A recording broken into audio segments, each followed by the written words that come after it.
Hello po, magandang araw po sa inyong lahat. Lalo sa ating mga mahal na OFW, kumusta po kayo? Ngayon po ay January 9. So until now, wala pa rin kaming ilaw. So almost 1 month na. Exactly 25 days. Amo lang tinatake tayo ni Odette. Guys, i-update ko lang kayo sa ating mga activities dito sa ating main outlet.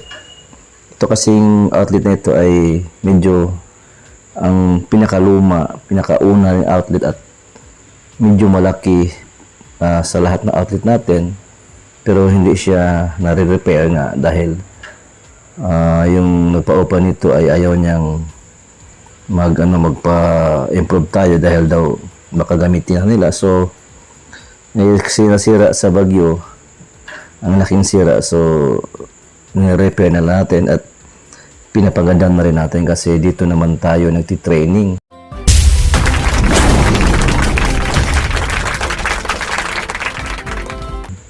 Lahat ng mga gustong magiging partners natin at saka yung mga previous natin na mga nagiging bumibili ng griller, dito pinapatraining ko sa pagtuhog. So ngayon, since medyo pagkakataon dahil sira talaga, kaya nire-repair natin.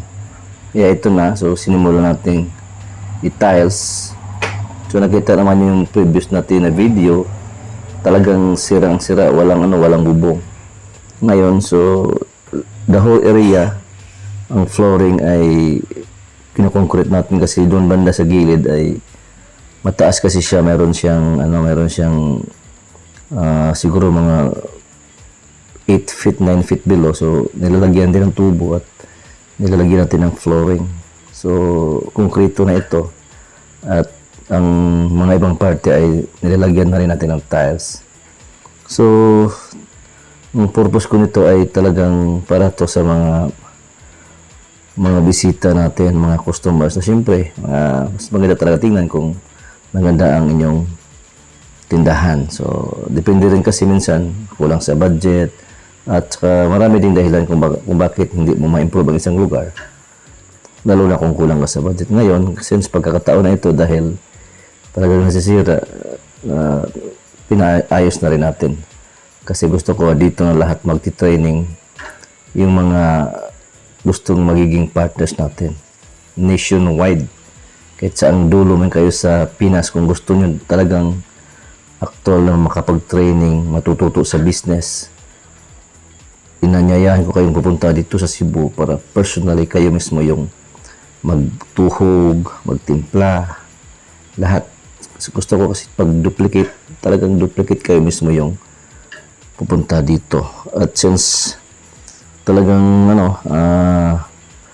medyo mayroon pa mga problema sa pagta-travel, ninanais kong kayo na lang pupunta dito kasi ako yung pupunta dyan. Alam nyo naman, marami tayo ditong mga responsibilidad, so ayokong alis dito unless sigurado yung travel natin. Okay, so update lang guys, medyo offline tayo for how many days. Mayroon tayong signal, erratic kasi nga yung wala tayong kuryente, walang signal. So kaya intermittent yung natin ito. So kaya ngayon pa lang ako nakapag-upload ulit regarding sa ating business. So business must go on, business as usual. Pag babalik na yung kuryente ay babalik na rin ang ating mga bagong vlogs. May bago tayong mga update. So later on malalaman nyo. At yung mga nag-i-inquire, sorry sa mga tumatawag na hindi kumakuha agad kasi talagang walang signal. Yung pag sinasagot ko hindi nyo marinig. At saka yung sa internet natin, akala nyo pumapasok pero dito sa akin hindi ko makita. So pag normal na ito, siguro by the end of the month baka babalik na itong normal ang ating signal pagbabalik na yung kuryente. At yung mga projects natin na pending, mayroon tayong Bohol, Marami pang iba. So, dun sa Luzon, mayroon din. Sa mga, yung binisita sa atin, mayroon tayong kahapon may binisita sa atin dito si Mr. Amigo galing ng Riyadh, OFW na subscriber natin ay.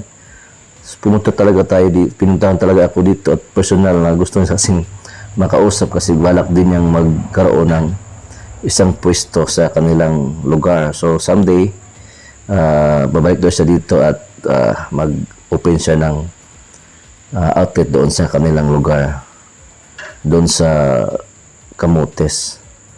So sir, thank you for visiting us. Then sa iba pang mga partners natin, si Don Miguel, kumusta na ba kayo sir?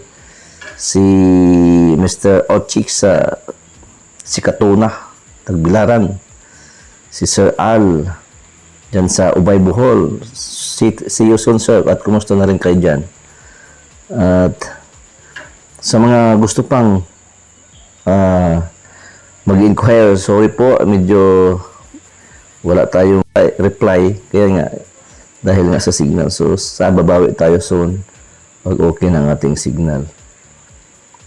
So sa lahat ng mga gustong magiging partners natin, panoorin nyo lang yung sa last video natin yung contact number ko at yung messenger ko, tatawagan nyo doon, pwede tayo mag-usap doon.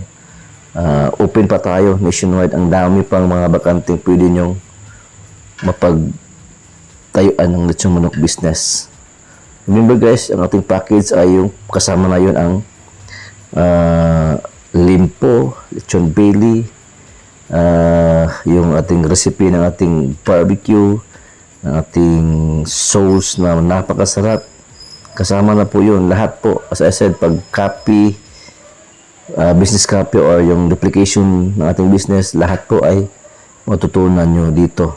At pag hindi nyo makuha agad, open po tayo 24 hours and then lifetime po ang ating mentoring. Kaya sulitin nyo na yung gustong mag-franchise dyan. Ito na yung mas maganda pa sa franchise kasi duplication ito. Pwede kayong magpa-franchise nito pag mayroon na kayo nito. So, grab the chance until mayroon pang mga lugar na marami pang lugar na wala pang nakapag-avail. So, grab the chance. Simulan nyo na ang inyong negosyo. Wag mag-alinlangan. Pag-aralan nyo ito. At wag masyadong patagalin dahil remember, the time is our ally. Kung sana nakapagsimula na ako noon, baka nga saan ako ngayon. Ganon din kayo kung ang pag-iisip nyo ay next year kayo magsimula. Pagdating ng next year, sabihin nyo naman next year. So, abot yung panahon na hindi kayo makapagsimula. So, yan ang isang tips ko sa inyo sa New Year na time is our ally. So, dapat magsimula na kayo ng business. Regardless kung anong business, hindi man dito manok o ano man yan, kahit anong business, kailangan makapagsimula na tayo para sa darating na panahon na kung gusto nyo mapahinga, kung gusto nyo ayaw na magtrabaho, mayroon tayong stream of income or income replacement na magtatrabaho para sa atin. Okay, maraming salamat po sa inyong pagsubaybay. At sa mga baguhan lang sa ating channel, huwag niyo kalimutan mag-subscribe, like nyo guys, and share. At sa mga gusto mag-partners, panoorin nyo sa last video, mayroon tayo mga numbers dyan or tsaka messenger. Tawagan nyo lang ako, doon tayo mag-usap. Okay? Maraming salamat po at sana po maligaya ang ating bagong taon at magiging prosperous New Year. Bye-bye!